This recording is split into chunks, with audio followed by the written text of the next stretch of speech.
silakan diperlihatkan. Oke. Perkotaan. Baik, selanjutnya Ibu Retno Agustina Eka Putri untuk mengundi huruf A, B, atau C.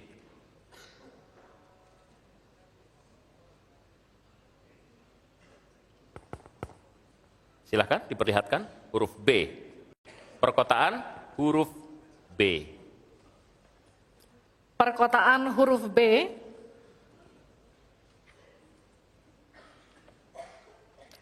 Kita akan buka amplop.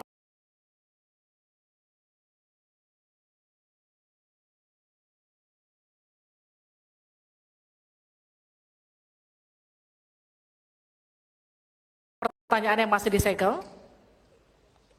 Dan kami kembali ingatkan kepada para calon wakil presiden untuk mendengarkan dengan seksama, karena kami hanya akan membacakan pertanyaan satu kali. Pertanyaan untuk calon wakil presiden nomor urut 1, Bapak Muhaimin Iskandar. Dengan subtema perkotaan. 56% penduduk Indonesia tinggal di perkotaan dan mencapai lebih dari 70% di tahun 2045. Permasalahan akan semakin kompleks, seperti transportasi publik, sampah, dan kawasan kumuh. Pertanyaannya, bagaimana strategi paslon menyiapkan instrumen fiskal khusus untuk mengatasi masalah tersebut? Waktu Bapak untuk menjawab 2 menit. Kita mulai ketika Bapak mulai berbicara. Silakan. Terima kasih. Perkotaan ini menjadi kebutuhan untuk terus menjadi bagian dari pembangunan nasional kita. Di antara kebutuhan pokok dari perkotaan ini adalah infrastruktur yang memadai. Dan dalam kerangka agar tidak terjadi penumpukan penduduk di dalam satu perkotaan, maka pembangunan perkotaan harus dibikin merata di berbagai tempat. Kami memiliki satu tekad bahwa di dalam pemerintahan yang akan datang minimal harus dibangun 40 kota baru yang selevel dengan Jakarta. Dengan kemampuan menampung jumlah penduduk, memberikan sarana dan prasarana yang memadai, sekaligus kemampuan untuk terjaganya lingkungan yang memungkinkan untuk sehat. Termasuk kehidupan yang memberikan kenyamanan bagi seluruh penduduknya, di mana perumahan tidak terlampau jauh dari pusat-pusat pekerjaan, di mana akses pendidikan bisa sampai pada yang dibutuhkan. Sementara fiskal yang dibutuhkan, kita harus pandai-pandai mengambil prioritas. Sekali lagi, kita bukan setuju atau tidak setuju IKN. Yang paling penting adalah prioritas kepemerataan dan keadilan agar terbangun kota-kota sehingga sarana air bersihnya terwujud. Balikpapan kasihan, Banjarmasin kasihan, Pontianak kasihan. Karena apa? Kota-kota ini dalam waktu singkat bisa kita sulap menjadi lebih baik. Karena apa? Fiskal yang kita sediakan dirata adilkan di masing-masing perkotaan. Terakhir, bahwa perkotaan membutuhkan pendanaan, kita harus libatkan investasi swasta yang kita beri kepercayaan lebih baik lagi. Terima kasih. Saya berikan kesempatan kepada Pak Gibran, Cawapres nomor 2 untuk menanggapi. Waktu Anda 1 menit, silahkan. Gus Muhaimin ini agak aneh ya. Pengen bangun kota selevel Jakarta tapi nggak setuju sama IKN. Tapi ya monggo lah ya, nggak apa-apa. Yang jelas untuk permasalahan perkotaan kita harus menggarap transportasi umumnya. Kita pastikan transportasi umum ini aman, nyaman, terutama bagi kaum disabilitas, lansia, dan anak-anak. Lalu kita pastikan transportasi umum ini ada digitalisasinya. Sekarang kan sudah ada teman bus. Nah ini harus kita replikasi di beberapa kota juga. Lalu untuk mungkin di level-level kota kecil kita pakai skema buy and the service. Sehingga masyarakat bisa mencoba menggunakan transportasi umum secara gratis. Lalu untuk masalah kumuh, nah ini perlu kolaborasi. BSPS dari Kementerian PUPR, RTLH dari Pemda, dan juga CSR dari swasta. Terima kasih. Harap tenang. Terima kasih. Waktu Anda masih tersisa? Habis? Cukup. Ya. Selanjutnya calon wakil presiden nomor urut 3, Bapak Mahfud MD untuk menanggapi. Waktu untuk menanggapi 1 menit, Bapak. Kita akan mulai ketika Bapak mulai berbicara. Silakan. Ya, Cak Imin, saya agak kaget juga mau membangun 40 kota selevel Jakarta. Ya, apa itu bisa dilaksanakan 5 tahun Bapak menjadi presiden dan wakil presiden? Berapa kota dalam 5 tahun? Ini IKN aja sudah puluhan tahun baru dilaksanakan. Itu pun yang investasi baru dalam bentuk janji. Belum ada yang melaksanakan. Nah gitu kan. Lalu saudara 40. Luar biasa menurut saya. 40 kota selevel Jakarta yang sudah metropolitan seperti itu. Lalu juga pembiayaannya menurut Pak Muhaimin. Kalau nanti kita membentuk 40 kota itu, pembiayaannya itu APBN, APBD, atau perlukah lembaga khusus seperti tadi ditanyakan oleh panelis melalui moderator. Ini perlu dijawab dulu agar semuanya tidak spekulatif. Selesai. Baik. Mohon maaf waktu Anda habis. Kami akan kembalikan ke Pak Muhaimin. Mohon tenang, belum selesai. Pak Muhaimin, waktu Anda untuk menanggapi atas tanggapan dari Pak Gibran dan Pak Mahfud. Waktu Anda, silakan. Ya, yang saya sampaikan seperti Jakarta itu memiliki standar upaya sampai menuju Jakarta. Di mana tentu kota-kota yang potensial cukup disentuh dengan beberapa anggaran yang menumbuh kembangkan. Misalnya Pontianak. 1 tahun cuma 1 triliun. Bagaimana kalau 1 tahun kita bisa investasikan pengembangan kota hingga 3 triliun, 5 triliun. APBN kita cukup. Apalagi kalau seperti yang sampaikan Pak Gibran tadi, melibatkan berbagai cara pembiayaan yang melibatkan baik itu swasta maupun CSR. Jadi apa yang saya sampaikan selevel Jakarta itu target utama. Tetapi yang lebih penting dari itu adalah infrastruktur yang dibutuhkan dipersiapkan dari potensi yang sudah ada. Sehingga dalam waktu singkat kota-kota 40 kota itu benar-benar sudah menggunakan potensi yang sudah dimiliki yang ada. Habis. Harap tenang, nanti kita akan berikan waktu untuk aplaus. Selanjutnya kita akan beralih ke pertanyaan untuk calon wakil presiden nomor urut 2, Bapak Gibran Rakabuming Raka. Tenang. Untuk itu kita akan persilakan panelis Bapak Suharnomo untuk mengambil undian subtema kelima dalam Fishbowl. Silakan diperlihatkan ke calon wakil presiden dan ke moderator Bapak.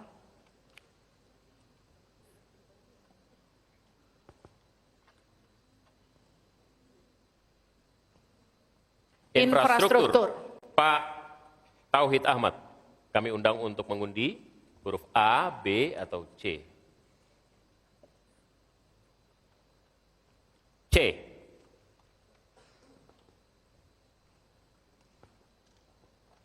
Infrastruktur huruf C. Masih tersegel Bapak.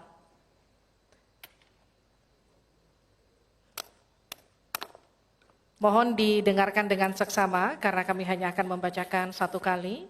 Pertanyaan untuk Bapak Gibran Rakabuming Raka dengan subtema infrastruktur. Dalam 5 tahun biaya infrastruktur pada proyek strategis nasional sebesar 2.385 triliun rupiah dari APBN. Sementara untuk infrastruktur sosial seperti sanitasi dan air bersih masih memprihatinkan. Pertanyaannya, bagaimana strategi paslon untuk memastikan penyediaan infrastruktur sosial tanpa membebani keuangan daerah? Waktu Anda untuk menjawab 2 menit, kita akan mulai ketika Anda berbicara. Silakan. Baik, terima kasih. Jika kita bicara masalah sanitasi dan air bersih, ini nanti nyambung ke masalah stunting. Untuk masalah sanitasi, ini perlu kolaborasi banyak pihak. Misalnya apa yang sudah saya lakukan di Solo. Kita membangun IPAL komunal di perumahan padat penduduk. Ini penting sekali. Lalu untuk kebutuhan air bersih, kita juga bekerja sama dengan kabupaten sekitar, misalnya dengan Wonogiri, Klaten, untuk mendapatkan air bersih. Kita juga sekarang sudah ada proyek strategis nasional, membangun beberapa bendungan dan embung. Ini nanti juga penting untuk meneruskan program pengairan nasional yang nanti berguna untuk pengadaan air bersih dan juga untuk mengairi sawah. Ke depan, masalah sanitasi dan air bersih ini penting sekali, karena kami dari paslon nomor 2 ingin menyiapkan generasi-generasi emas yang sehat dan pintar. Kalau kita mengintervensi masalah stunting, kita juga harus mengintervensi tempat tinggalnya juga. Kita tidak bisa hanya memberikan gizi tambahan untuk ibu hamil dan lain-lain, tapi kita tidak menyentuh rumah tinggalnya. Jadi ini harus dikerjakan secara paralel. Stunting kita kerjakan, pemenuhan gizi kita kerjakan, sanitasi, drainase, air bersih, kawasan kumuh, ini harus kita selesaikan juga secara paralel. Terima kasih. Masih ada waktu? Cukup, Pak? Cukup. Baik, saya berikan waktu untuk Pak Mahfud untuk menanggapi jawaban dari Pak Gibran.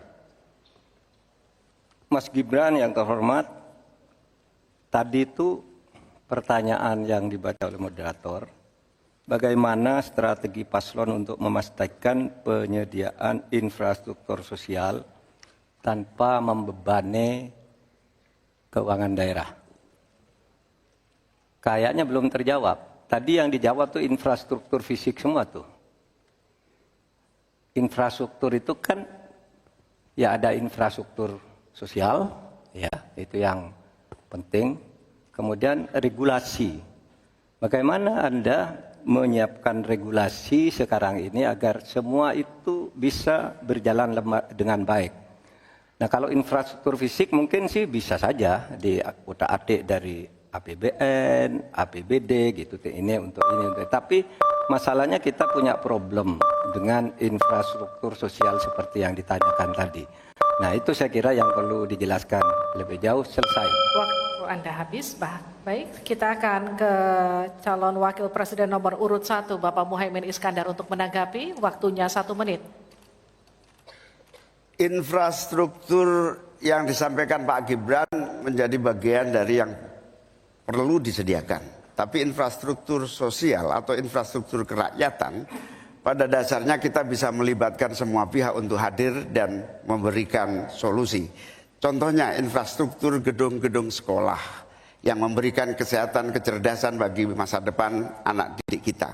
Apa yang bisa kita lakukan? Misalnya, kita bebaskan pajak buat seluruh penyelenggara pendidikan supaya fiskalnya terpenuhi, supaya pendidikan bisa terjangkau, sehingga semua bentuk pendidikan, semua bentuk yang berkaitan dengan pencerdasan kehidupan masyarakat kotanya, maka dibebaskan pajaknya. Ini seperti yang sudah dilakukan di Jakarta, yang ini bisa kita tarik ke tingkat nasional. Infrastruktur sosial tercipta dengan pemerintah memberi fasilitas yang memadai. Cukup, Cukup Pak? Bapak? Cukup. Baik. Kita stop, countdown. Tenang. Saya berikan kembali waktu untuk Pak Gibran untuk menanggapi atas tanggapan dari Pak Mahfud dan Pak Muhaimin. Baik, terima kasih. Mungkin Prof. Mahfud dan Gus Muhaimin kurang paham dengan apa yang sudah saya paparkan. Saya tadi juga bicara masalah infrastruktur sosial, stunting itu loh Pak. Ya, tapi nggak apa-apa, saya perjelas lagi. Kita punya program makan siang gratis. Banyak yang nyinyir, tapi sekali lagi Pak, program makan siang gratis ini adalah investasi menuju Indonesia emas. Program makan siang gratis 400T ini adalah stimulan untuk ibu-ibu, warteg-warteg, warung-warung, catering-catering yang ada di daerah. Bayangkan 400T mengucur ke daerah-daerah. Semua ibu-ibu ikut memasak makan siang untuk anak-anak kita. Itu Pak yang saya maksud dengan infrastruktur sosial. Program makan siang gratis, investasi ke depan untuk menuju Indonesia emas. Terima kasih. Tenang. Baik, kita akan masih lanjut. lanjutkan. Harap tenang, kita akan lanjutkan. Selanjutnya kita akan beralih untuk pertanyaan calon wakil presiden nomor urut 3, Bapak Mahfud MD. Untuk itu kami persilakan panelis Bapak Yose Rizal Damuri untuk mengambil undian subtema ke-6 dalam Fispol.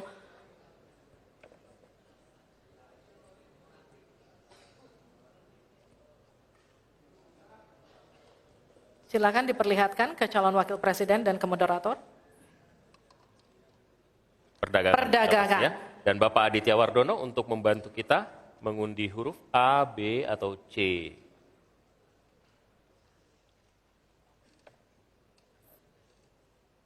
Perdagangan C. Terima kasih. Perdagangan huruf C, Pak Mahfud, masih tersegel.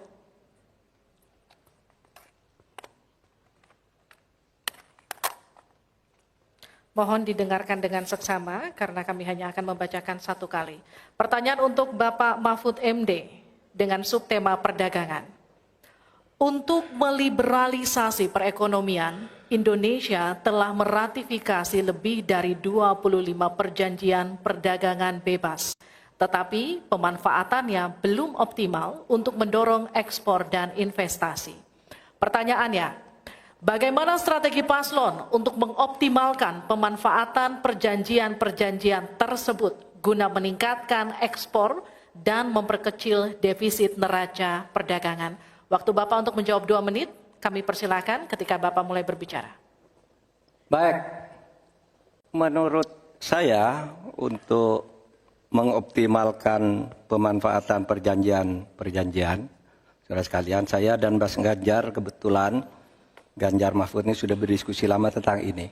Sekurang-kurangnya ada 3 hal yang menjadi strategi kami.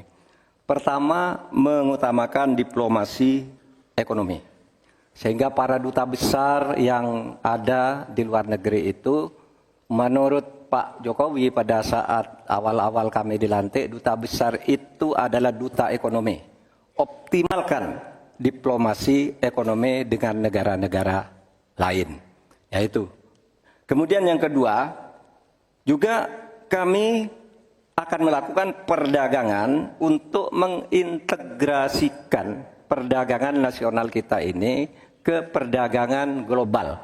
Sehingga memenuhi standar-standar internasional untuk setiap apa yang kita punyai mau dimasukkan ke dunia global itu sudah jelas. Standarnya bisa diterima gitu.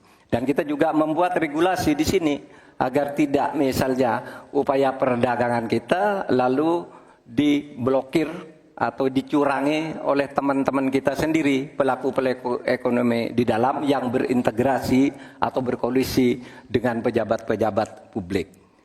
Kemudian, saudara kalian, kami akan mengutamakan penguatan ekonomi nasional agar ekonomi nasional itu juga bisa tumbuh ke dalam sehingga nantinya masuk dengan strategi kedua tadi bahwa kualitas barang dagangan kita itu bisa diterima di luar negeri dan produktif sehingga juga tidak susah misalnya untuk diterima oleh dunia internasional. Saya kira itu bagian strategi yang sudah kami diskusikan dan selesai. Terima kasih Pak Harap tenang. Mahfud. Saya persilakan Pak Muhaimin untuk menanggapi jawaban dari Pak Mahfud tadi. Ya, Pak Mahfud, kalau diplomasi sebagai pemasaran itu normatif ya. Ini sudah menjadi pengetahuan umum. Yang paling penting itu adalah bagaimana nyelepet para diplomat berubah wajah menjadi pemasaran yang tangguh. Diplomasi pemasaran yang ekspansif itu tidak kita miliki. Karena memang seluruh cara kerja diplomasi kita masih politik dan sangat normatif. Yang kedua, kita bisa hadir di dalam dunia perdagangan global kalau kualitas produksi dalam negeri kita juga punya standar yang baik. Saya sampai hari ini sangat prihatin. Kita tidak ada satupun yang terus mengupgrade secara masif kualitas dan standar. Semuanya kayak dibiarkan tumbuh sendiri-sendiri gitu. Tidak ada satu gerakan yang lebih terstruktur, baik dari Menteri Perdagangan, Menteri Koperasi UKM, dalam satu gerakan meningkatkan kualitas berstandar internasional. Cukup Bapak? Harap tenang. Selanjutnya kita akan ke calon wakil presiden nomor urut 2, Bapak Gibran Rakabuming Raka untuk menanggapi. Waktunya 1 menit, silakan. Baik, terima kasih. Paslon nomor 1 dan 3 sudah bicara masalah diplomasi. Saya akan memberikan solusi yang konkret aja. Paling konkret, hilirisasi. Kita jangan mau lagi mengirim barang mentah. Kita harus mampu meningkatkan nilai tambah dalam negeri. Saya kasih contoh, nikel. Dulu sebelum ada hilirisasi, kita ekspor hanya 3 miliar US dollars. Sekarang setelah hilirisasi bisa menjadi 33 miliar US dollars. Ini saya baru bicara masalah nikel loh Pak. Belum bicara masalah tembaga, boksit, timah, dan lain-lain. Konkret, jelas, singkat, padat, jelas. Terima kasih. Waktu Anda masih tersisa? Cukup? Cukup Bapak? Cukup. Baik. Baik. Kami kembalikan ke Pak Mahfud untuk menanggapi. Ya. Baik, terima kasih. Ini masalah diplomasi. Diplomasi Harap itu tenang. normatif. Mohon tenang. Sebenarnya, saudara sekalian, kalau diplomasinya selama tidak jalan, saya kira sistem rekrutmen diplomat sekarang ini harus ditinjau ulang. Dulu-dulu diplomat-diplomat kita tuh bagus. Ya, sekarang ini kadang-kala ada titipan dari partai. Kalau belum dari partai, belum masuk, itu tidak disahkan. Di DPR partai ini belum masuk. Nah, sesudah bertugas tidak jelas. Dia tidak ngerti, tidak punya pengertian dasar-dasar diplomasi. Sehingga kalau saya diberi kewenangan, nanti diplomasi ini diatur kembalilah rekrutmennya itu. Betul-betul orang yang memenuhi syarat. Nah, soal hilirisasi itu sudah masuk sebenarnya Mas Gibran. Saya tadi kan bicara soal penguatan ketahanan ekonomi nasional. Itu di dalamnya memang sudah ada hilirisasi dan industrialisasi yang aman lingkungan. Itu selesai. Terima kasih, kita berikan apresiasi untuk ketiga calon wakil presiden kita di pemilu 2024. Dan kami persilakan para calon wakil presiden untuk kembali ke tempat duduk masing-masing. Silakan Bapak.